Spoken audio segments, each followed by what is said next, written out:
സംസാരിക്കാൻ കഴിയൂ. ആളുകൾ രാവിലെ എഴുന്നേറ്റ് നിങ്ങളുടെ പ്രകടന പത്രികയിൽ എത്ര എണ്ണം പൂർത്തിയാക്കി, ഇനി എത്ര ബാക്കിയുണ്ട് എന്ന് അന്വേഷിച്ചിരിക്കുകയാണോ? അതാണോ ഒരു സർക്കാർ സംവിധാനവും ജനവും തമ്മിലുള്ള ബന്ധം? അതിനൊരു നാഭീനാള ബന്ധമില്ലേ? അതിനൊരു വൈകാരിക തലമില്ലേ? അതിനൊരു രാഷ്ട്രീയ തലമില്ലേ?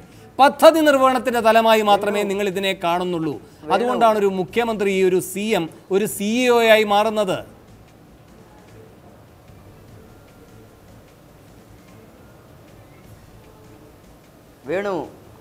വേണുവിന് രാഷ്ട്രീയമായി പ്രശ്നങ്ങളെ കാണണമെന്ന് പറയുമ്പോൾ ഞങ്ങൾ രാഷ്ട്രീയമായിട്ടാണ് കാണുന്നത്. രാഷ്ട്രീയമെന്ന് പറയുന്നത് ഞങ്ങളെ സംബന്ധിച്ചിടത്തോളം ജനങ്ങളുടെ ജീവിതവും രാജ്യത്തിൻ്റെ ക്ഷേമവുമായി ബന്ധപ്പെട്ടതാണ്. അങ്ങോട്ടും ഇങ്ങോട്ടും തർക്കിച്ച് വഴക്കുണ്ടാക്കുന്നതല്ല രാഷ്ട്രീയം.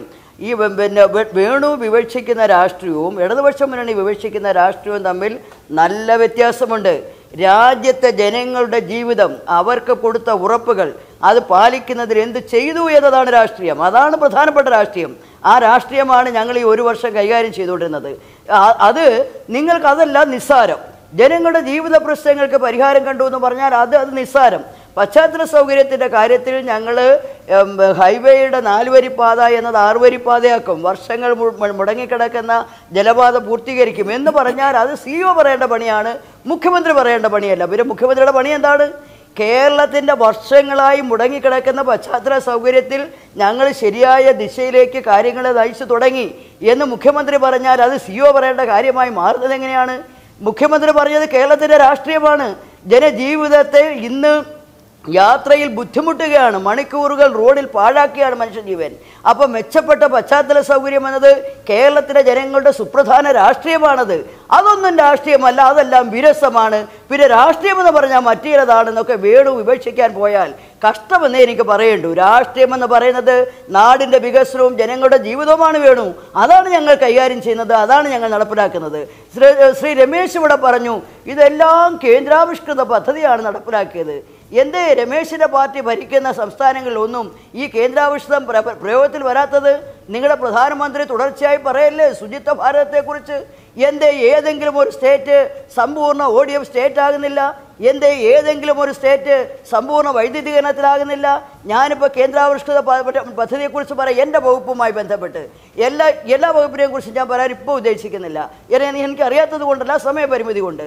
എൻ്റെ വകുപ്പിൽ മത്സ്യത്തൊഴിലാളി തീരദേശത്ത് ഈ രാജ്യത്തെ ഏറ്റവും പിന്നോക്കം നിൽക്കുന്ന തൊഴിലാളി വിഭാഗമാണ് മത്സ്യത്തൊഴിലാളി. അവർ 7000 ചില്ലുവാനം കിലോമീറ്റർ ദൈർഘ്യമുള്ള തീരദേശമാണ് ഭാരതത്തിനുള്ളത്. കേരളത്തിൽ 596 കിലോമീറ്റർ ദൈർഘ്യമുള്ള തീരദേശമാണ് കേരളത്തിനുള്ളത്. ഭവന നിർമ്മാണ പദ്ധതി ഞാൻ അധികാരത്തിൽ വന്ന ആദ്യം പോയി കേന്ദ്ര കൃഷിമന്ത്രിയെ കണ്ടു.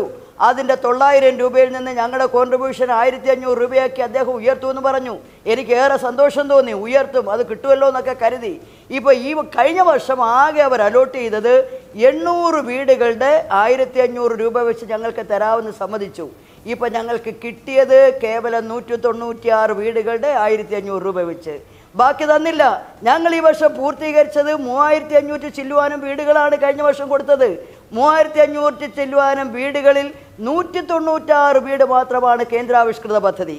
ഇപ്പോൾ ഞങ്ങളുടെ സമാശ്വാസ പദ്ധതി, പഞ്ഞകാലത്ത് കൊടുക്കുന്ന സമാശ്വാസ പദ്ധതി, അത് 1500 രൂപ കേന്ദ്രം, 1500 രൂപ സംസ്ഥാനം, 1500 രൂപ മത്സ്യത്തൊഴിലാളി.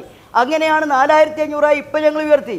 ഇതിനു മുമ്പ് ഞങ്ങൾ വരുന്നതിന് മുമ്പ് 900 വെച്ച് 2700 ആയിരുന്നു.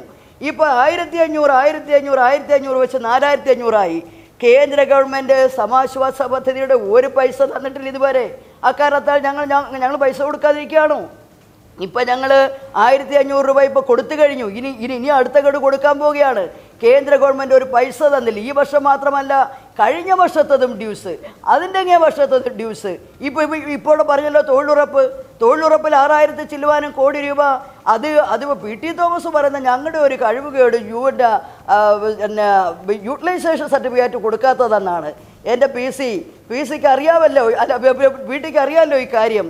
ഇപ്പോൾ ഇതൊന്നും നമ്മൾ യൂട്ടിലൈസേഷൻ സർട്ടിഫിക്കറ്റ് കൊടുക്കണ്ട, ഓൺലൈനാണ് ഈ കാര്യങ്ങൾ.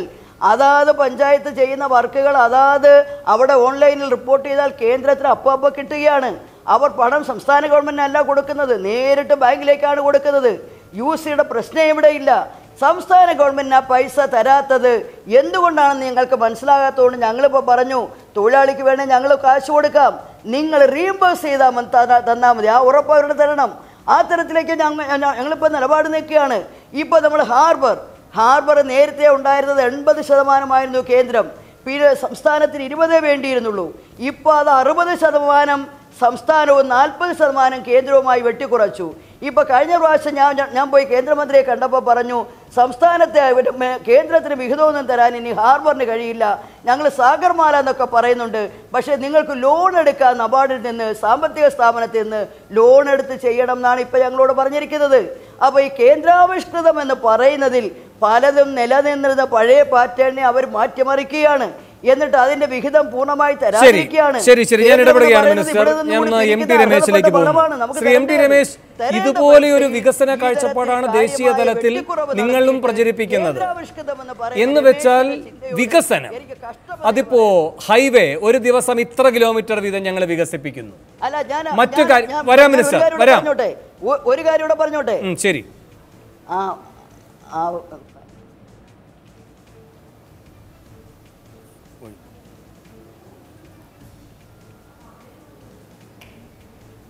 പറഞ്ഞോളൂ ശ്രീമതി മേഴ്സിക്കുട്ടിയമ്മ.